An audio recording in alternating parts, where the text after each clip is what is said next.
భాషా దినోత్సవం. I think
మాతృభాష దినోత్సవ శుభాకాంక్షలు.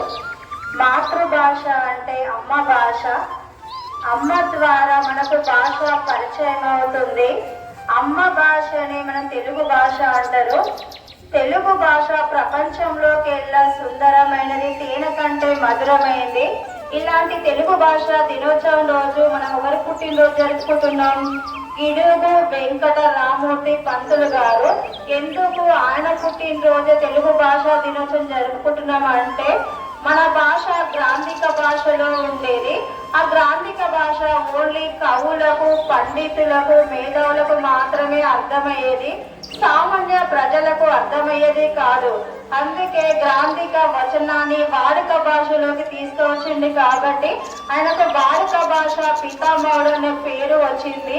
వ్యవహారిక భాషలో రాయడం కోసం చిత్తశుద్ధితో కృషి చేసిన అచ్చ తెలుగు చిచ్చర పెడుగు మన గిడుగు. మనం ఒక కంకణం కట్టుకోవాలి. తెలుగు భాష మధురమైనది. తెలుగు భాషను గౌరవిద్దాం, తెలుగు భాషను ప్రేమిద్దాం. తెలుగు భాష మాట్లాడడానికి సిగ్గుపడకూడదు. ఏ దేశమేగినా ఎందుకాలిడినా, ఏ దేశమేగినా ఎందుకాలిడినా, ఏ పీఠమేకినా ఎవ్వరెదురైనా పొగడరాన్ని తల్లి భూమి భారతిని, నిలుపరాన్ని జాతి నిండు గౌరవం. రాయపురాలు అన్నట్లుగా ఎక్కడికి వెళ్ళినా, ఏ దేశం వెళ్ళినా, ఏ ఉద్యోగంలో స్థిరపడినా మన మాతృభాషను మరవవద్దు అన్నాడు రాయప్రోలు. అది మరవవద్దు ఏనాడు అని నేను అంటున్నా. ఈ చిన్ని ఉపన్యాసాన్ని ఎంతతో ముగిస్తున్నా.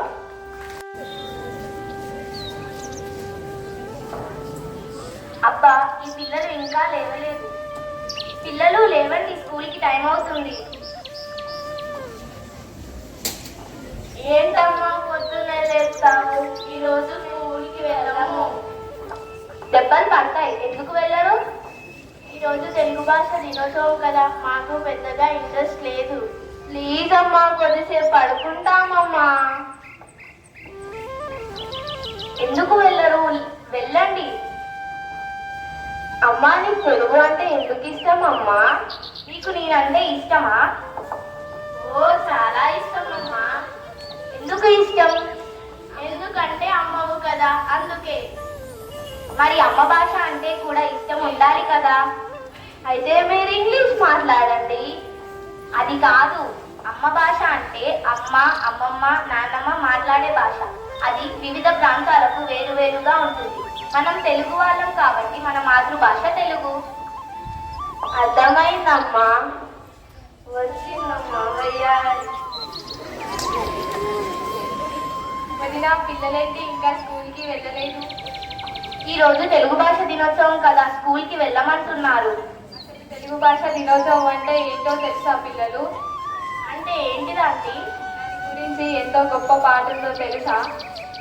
ఆ పాట మీరు పాడతారా ఆంటీ? పిల్లలు, మీరు ఊరుకోండి. వదిన, మీరు ఎందుకు వచ్చారు? ఏం లేదు వదిన, అలా చూసి వెళ్దామని వచ్చా. వెళ్ళొస్తా వదిన. Bye bye. Bye aunty. అసలు మీకు తెలుగు భాష దినోత్సవం గొప్పతనం తెలుసా? దీని గురించి ఎందరో విదేశీయులు కూడా గొప్పగా పొగిడారు, అభిమానించారు. కానీ మీరు దీనిని అర్థం చేసుకోవడం లేదు.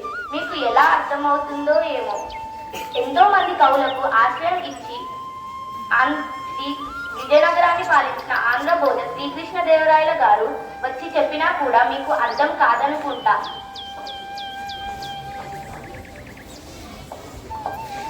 పిల్లలు, ఈరోజు తెలుగు భాష దినోత్సవం కదా, ఇంకా పాఠశాలకు ఎందుకు వెళ్ళలేదు? అది మేము వెళ్ళలేదు. ఇది మన భాషకు చాలా అవమానం. దేశ భాషలందు తెలుగు లెస్స. మనం తెలుగు భాష దినోత్సవం ఎందుకు జరుపుకుంటాము? ఈ ప్రశ్నకు సమాధానం చెప్పగలవారు ఈరోజు మూలకారకుడు గిడుగు వెంకట రామూర్తి. ఆయననే ఆహ్వానిద్దాం. మిత్రమా గిడుగు, ఇక్కడికి రావయ్యా. నమస్కారం. ఆంధ్రబోధ శ్రీకృష్ణదేవరాయ, మీ దర్శనంతో నా జన్మ ధన్యమైందయ్యా. ఈ పిల్లలకు ఏదో సందేహం ఉందంట, నువ్వు తీర్చగలవా? తప్పకుండా పిల్లలు, మీ సందేహం ఏమిటి? ఈరోజు తెలుగు భాష దినోత్సవం ఎందుకు జరుపుకుంటాము? మన తెలుగులో ఉండే రచన ప్రాచీన భాష సాహిత్యంలోనే ఉండేది. అవి మహాపండితులకే కానీ మనలాంటి సామాన్యులకు అందుబాటులో ఉండేది కాదు. అందువలన సాహిత్యం మనలాంటి సామాన్యులకు ఎక్కడ దూరం అవుతుందో అని నేను ఈ ఉద్యమాన్ని ప్రారంభించాను. అంటే మనం మాట్లాడుకునే భాషని మన గ్రంథాలలో రచించాలి అని ఉద్యమించి ప్రారంభించాను. అంటే నా సాహిత్యం అందరికీ అందుతుంది. అలా నా తెలుగు సంపన్నం అవుతుంది. ఈ మహానుభావుని పుట్టినరోజున మన తెలుగు భాష దినోత్సవంగా జరుపుకుంటాము. లేదు లేదు, ఇప్పుడే తెలుగు భాష దినోత్సవంలో పాల్గొనడానికి పాఠశాలకు వెళ్ళాలి. తెలుగు భాషని గౌరవిద్దాం, తెలుగు భాషని ప్రేమిద్దాం, తెలుగు భాష మాట్లాడడానికి సిగ్గుపడకూడదు. ఇప్పుడు అందరం ఒకసారి అందాం. జై తెలుగు భాష, జై జై తెలుగు భాష, జై తెలుగు భాష, జై జై తెలుగు భాష. ధన్యవాదాలు. పద్యం. జ్ఞానపీఠ అవార్డు ఏ రంగానికి సంబంధించింది? సాహిత్యం. ఇంక్లాబ్ జిందాబాద్ అనే నినాదం ఎవరు ఇచ్చారు? భగత్ సింగ్. మొట్టమొదటి జ్ఞానపీఠ అవార్డు గ్రహీత ఎవరు? విశ్వనాథ సత్య. అందరికీ శుభోదయం. నా పేరు డి తన్నశ్రీ. నా పేరు వి మేఘన. మేము 10వ తరగతి చదువుతున్నాము. ఈరోజు తెలుగు దినోత్సవం సందర్భంగా పొట్టు కథలు. అడుగులు ఉన్న కాళ్ళు లేనిది ఏది? జవాబు స్కేల్. సముద్రంలో పుట్టి సముద్రంలో పెరిగి ఊరిలోకి వచ్చి ఉరుముతుంది. ఏమిటది? జవాబు శంఖం. మనిషి కాదు గాని మాట్లాడగలడు, పాటగాడు కాదు గాని పాడగలడు, కథలెన్నో చెబుతాడు కానీ ఉపాధ్యాయుడు కాదు. ఎవరది? జవాబు రేడియో. కాళ్ళు చేతులు రావడానికి తిరిగి పిలుస్తున్నాము. అవతరించు అవతరించు తెలుగు సోదరా, తెలుగు చదివి వివరించు వెలుగు సోదరా, అవతరించు అవతరించు తెలుగు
పేరు ఆశ్రిత.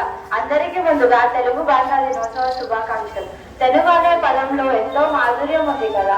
తెలుగు భాష మన తెలుగు భాష, అమ్మతనం నిండిన కమ్మనైన భాష మన తెలుగు భాష. ఈ రోజు ఆగస్టు 29. ఈ తేదీకి ఒక ప్రత్యేకత ఉంది.